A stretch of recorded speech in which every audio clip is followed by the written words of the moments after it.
Okay, so we talk about putting together an earthquake preparedness kit all the time. And then you also still meet people all the time who say, oh, I'm going to get around to it. Why is it important to have a kit like this always ready?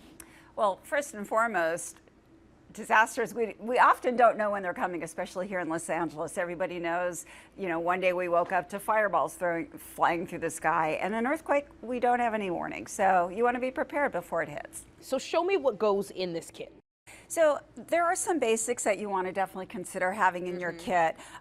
Definitely a crank radio flashlight. Okay. And this one's solar panel too, so if you keep it in the windowsill, it'll be charged all the time.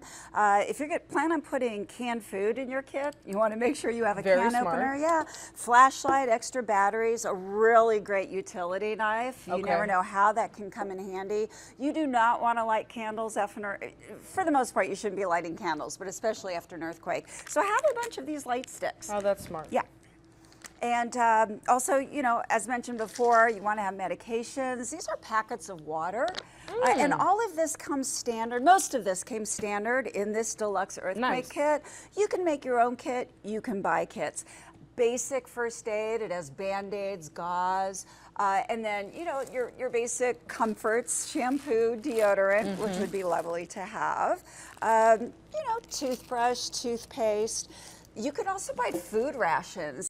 Okay, so let's talk about some of those special groups if you do have young children in the house.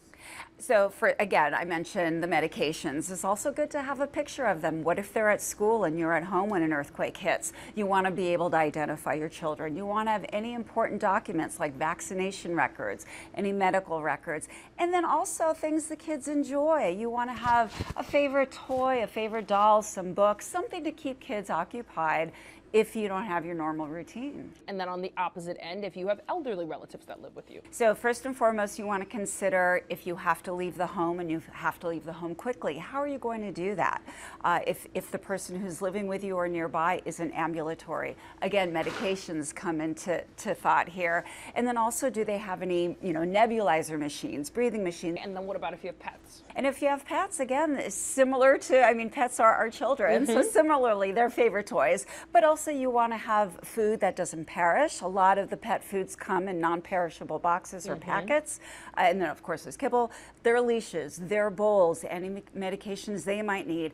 Definitely a photo of your pet. Sometimes pets will run away when a disaster hits. What do you find is the biggest mistake people make?